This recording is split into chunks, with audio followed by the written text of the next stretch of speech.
I've been playing and practicing darts for about a year now, kind of properly, and in this video I'm going to ask the question, how much have I improved in that time?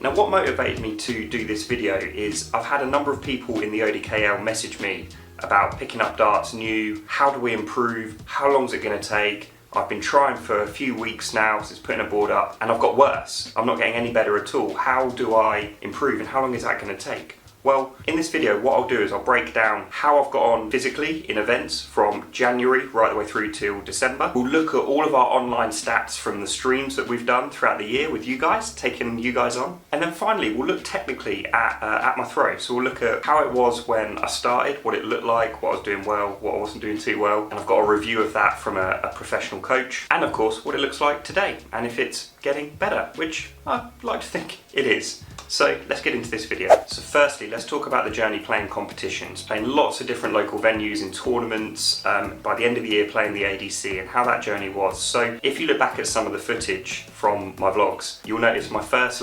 tournament, I won the first leg with a double one. That kind of sets the scene and the foundation. My hand was shaking. Honestly, I was actually trembling before I went up there and played. It was a room full of really good players. I really felt uncomfortable in that environment.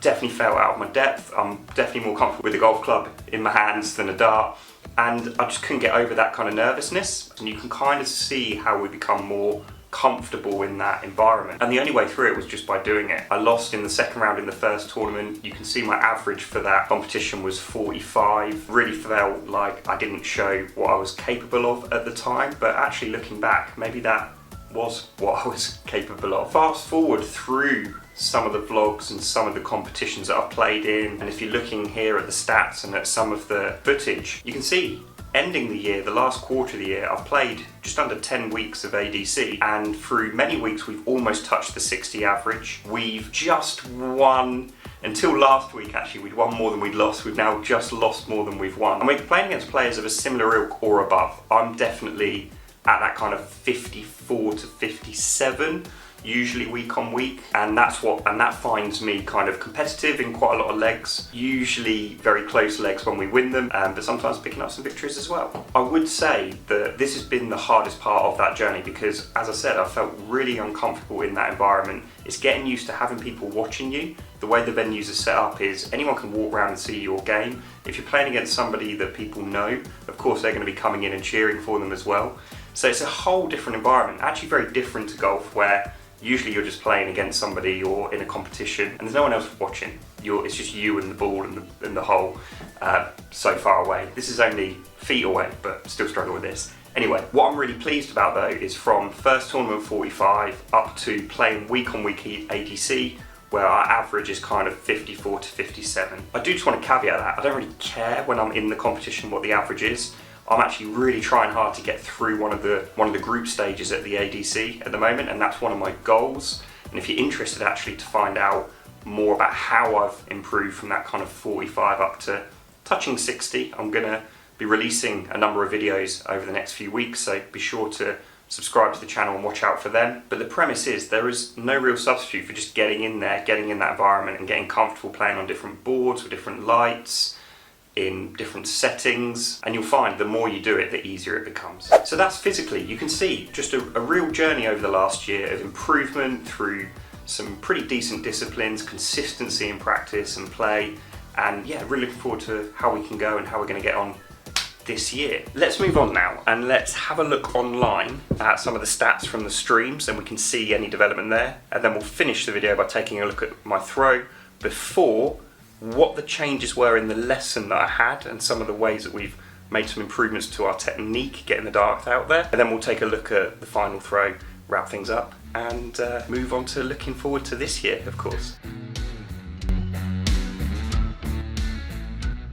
So really, just trying to put this into perspective for a number of you that I know, thinking about, how long is it going to take? I think many people could improve at a much quicker rate than me. I'm under absolutely no illusions to that at all, but I'm pretty average in this world, and maybe I could be an average baseline and kind of not pessimism, just realism as to what it takes to try and improve in this game. And as I said, I'll be talking in the coming weeks about some of the things we're going to do to speed up and accelerate that improvement. But for now, that's kind of where we're at for those physical tournaments.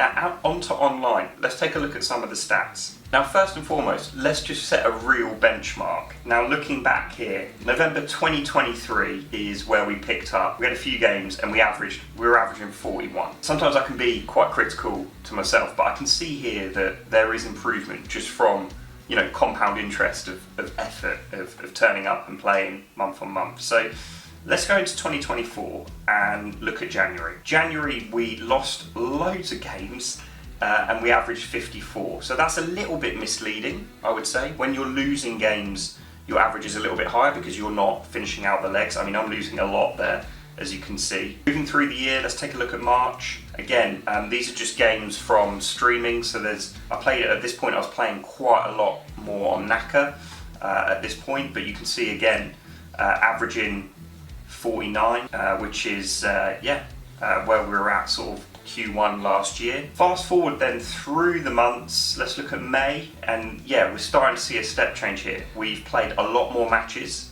as you can see, and we've averaged 56. We had a game where we averaged 85. I mean, that was not possible 6 months prior.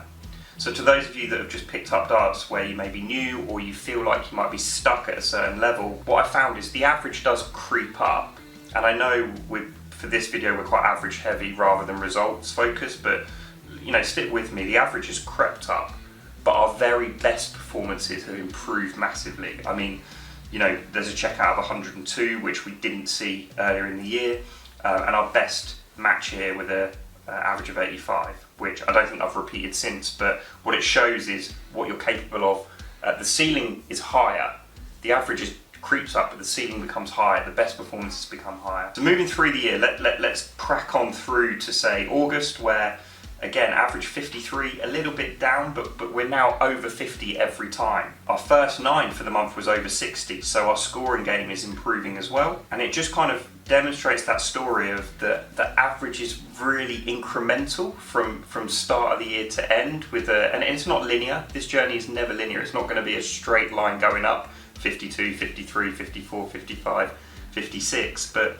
it waves up and down, but the ups are always higher. And then getting towards the end of the year, let's look at October. Again, back up to 56, first 9 over 65, winning far more games than we were losing as well, which is great, and playing similar opposition. So that's a really nice indicator. And then finally, December, yeah, here we go. We didn't play a whole lot on Darts Counter, but over the 10 matches we played, we averaged 58, first 9, 66. I think it's really safe to say, like, we can see from start point to end point, we've improved. We've gone from November 43, January, a very quick jump from a couple of months of playing, to 52, 54, and now we're up at 58 by the end of the year, which actually tracks with what we've done in physical tournaments as well. So that really is our journey. And I hope that gives you a little bit of insight as to kind of the volume. I mean, the volumes here, I've practiced a fair amount, but the volumes of matches aren't huge, but the improvement is, as I say, step by step, incremental, month on month. We can see that we are getting better, which is fantastic. All that leaves me to do now is talk about the throw and the technique. So I had a lesson after that November in 2023, and you can see some of the changes that I've made to my throw. Firstly, I'm trying to work on my hand, which was turning out under as I released. We were getting that kind of twisting motion. And actually, when you see footage of my throw, I'm much better at getting straight down the line. However, what I have noticed is when I'm under pressure and when I'm in competitions, I do revert back. You fall into your bad habits. So that's something we need to be mindful of. And you can see here, just from some of the footage that I'm sharing, my rhythm's improved. I'm no longer as snatchy and as fast. I'm giving myself a little bit more time to, ironically, get timing in the release and get the dart out there. And I think, you know, this is all retrospective to my ability. Most players that watch my channel are kind of at my level or a little bit below, but many of you that stumble into this are going to be way better than how I play the game. But what I've noticed, and from being an pretty handy golfer, I know that getting a bit of rhythm, getting a bit of timing allows us to throw better darts, allows us to throw more better darts than worse darts. And that improvement shows as we go through some of the footage on the screen here today. So that just wraps up the year, and that really answers the question, how much have we improved?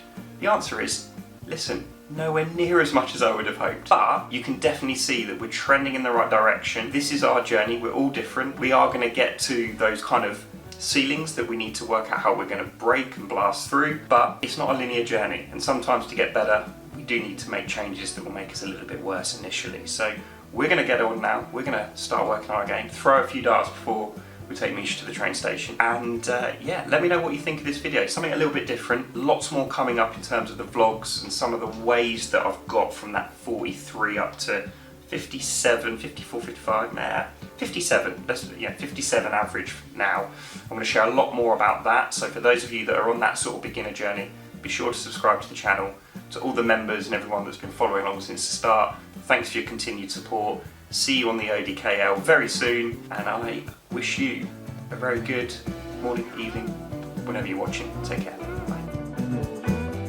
And finally, if you're looking for more darts content, you can see here how I used a metronome to hit a 180, or you can look here and see when I was battling in a charity darts competition.